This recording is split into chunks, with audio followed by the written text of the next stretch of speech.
Kolkata medical college में एक training doctor के साथ रेप हुआ और उसे बेरहमी से मार दिया गया। हाल ही में कुछ समय पहले झारखंड में एक स्पेनिश महिला का कुछ लोगों ने गैंगरेप कर दिया। 1 साल की बच्ची हो या 90 साल की बुजुर्ग महिला, इन दरिंदों ने किसी को भी नहीं छोड़ा। शर्म की बात यह है कि मर्दों की इस दुनिया में रेप एक ऐसा क्राइम है जिसमें रेपिस्ट के बजाय गलती विक्टिम की मानी जाती है। तुमने क्यों छोटे कपड़े पहने, तुमने उससे बात क्यों की, तुम अकेले उसके साथ क्यों गई, तुमने उसके साथ ड्रिंक क्यों की, वगैरह वगैरह। विक्टिम का दर्द समझने के बजाय यह मर्दों की दुनिया ऐसे ही सवाल करती है, क्या वाकई छोटे कपड़े मर्दों को उकसाते हैं? साड़ी और बुर्का पहनी महिलाओं का बलात्कार नहीं होता? ऐसे कई एग्जाम्पल हैं। बलात्कारियों का आरोप है कि महिलाएं पुरुषों को लुभाने के लिए बहुत ज़्यादा मेकअप करती हैं, बहुत छोटे कपड़े पहनती है। तो 1 साल की बच्ची हो या 3 साल की बच्ची, माइनर, वृद्ध महिलाएं, मेंटली इल महिलाएं, कोमा में पड़ी महिलाएं या फिर गंभीर बीमारियों से हॉस्पिटल में भर्ती महिलाओं के साथ बलात्कार क्यों होता है? क्या होती है रेपिस्ट की मानसिकता? रेप आखिरकार क्यों होते हैं? भारत में रेप के आंकड़े क्या कहते हैं? रेप को कैसे रोका जा सकता है? इसके अलावा कोलकाता मेडिकल कॉलेज रेप में क्या सवाल उठ रहे हैं? क्यों कॉलेज के प्रिंसिपल शक के दायरे में है?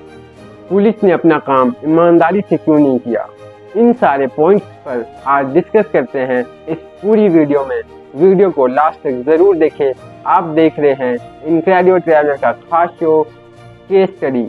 मैं हूं प्रक्षित नाटू। कोलकाता के आरजीकर मेडिकल कॉलेज और हॉस्पिटल में एक ट्रेनिंग डॉक्टर की डेड बॉडी मिली। पोस्टमार्टम रिपोर्ट के मुताबिक विक्टिम के शरीर पर बाहर 16 और अंदर 9 चोटें मिली है। रिपोर्ट में पेनिट्रेशन शब्द का इस्तेमाल किया गया है, मतलब पीड़िता के साथ दुष्कर्म हुआ है और उसे मार दिया गया है।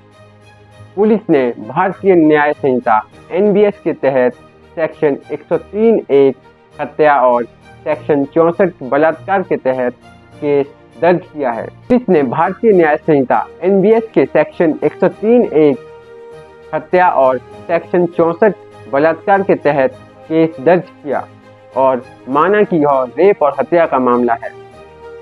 क्या आपको पता है आरोपी कैसे पकड़ा गया? देखिए, पुलिस के अनुसार यह घटना सुबह 3 बजे से 6 बजे के बीच हुई थी। क्राइम सीन पर एक ब्लूटूथ ईयरफोन भी मिला था। सुबह 3 से 6 बजे के बीच की CCTV फुटेज की मदद से पुलिस ने कई संदिग्धों को पूछताछ के लिए बुलाया। पुलिस ने क्राइम सीन पर मिले ईयरफोन को सभी संदिग्धों के फ़ोन से कनेक्ट करने की कोशिश की। ईयरफोन एक व्यक्ति के साथ कनेक्ट हो गया। व्यक्ति का नाम था संजय।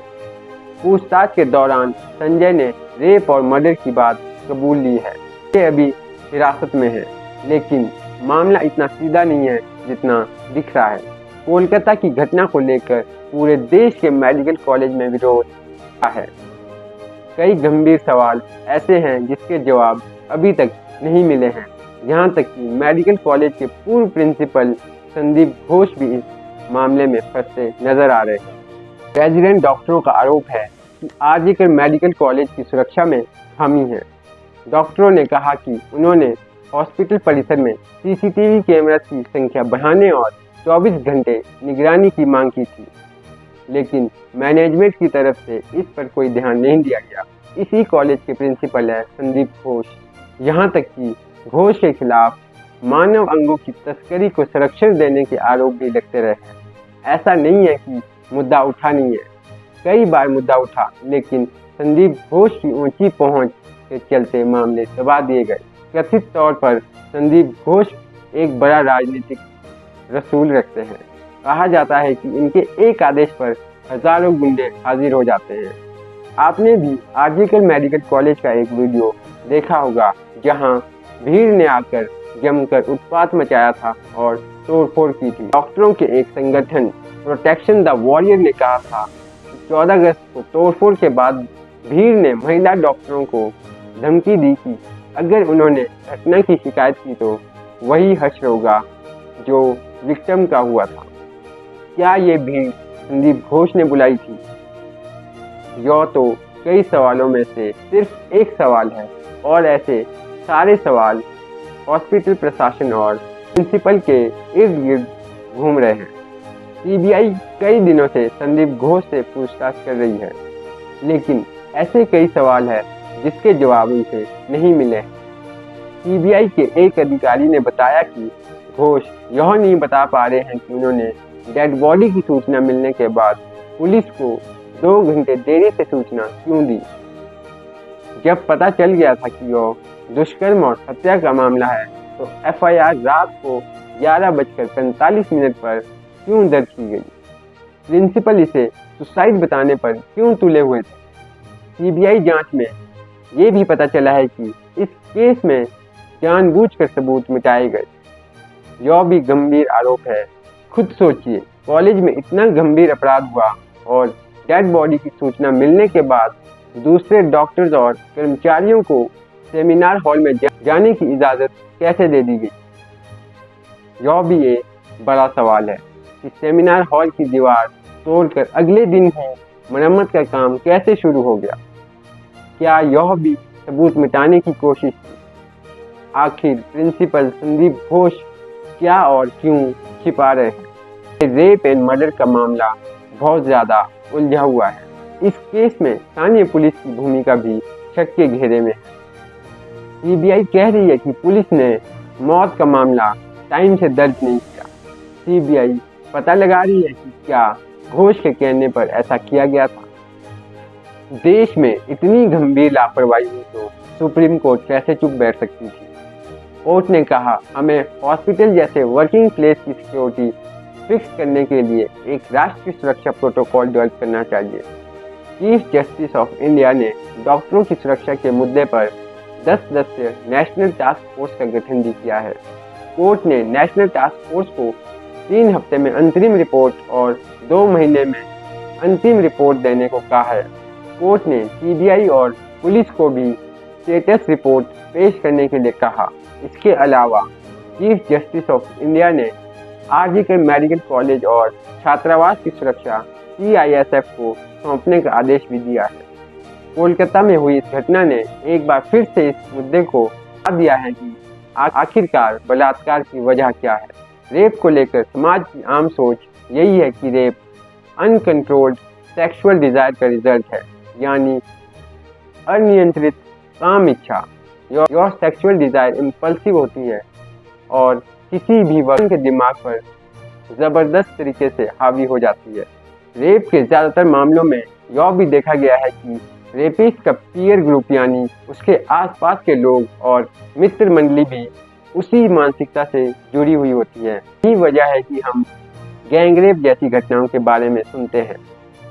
इसके अलावा कई रेपिस्ट में आमतौर पर यह भी देखा गया है कि महिलाओं के प्रति उनका नज़रिया बहुत घटिया होता है, सम्मानजनक नहीं होता। पोर्नोग्राफी देखना भी रेप करने को उकसाने का एक अहम फैक्टर है।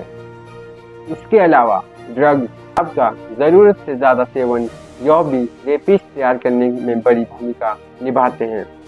उपलब्ध आंकड़े बताते हैं कि भारत में हर दिन औसतन 90 से 106 बलात्कार की घटनाएं होती हैं, जिसमें 40% विक्टिम नाबालिग होते हैं। इससे भी अधिक चौंकाने वाली बात यह है कि लगभग 95% मामलों में विक्टिम के रिश्तेदार, दोस्त आदि होते हैं।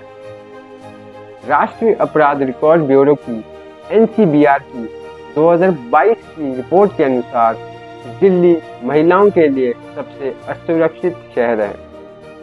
यहाँ 2022 में एक दिन में 3 रेप केस दर्ज किए गए हैं।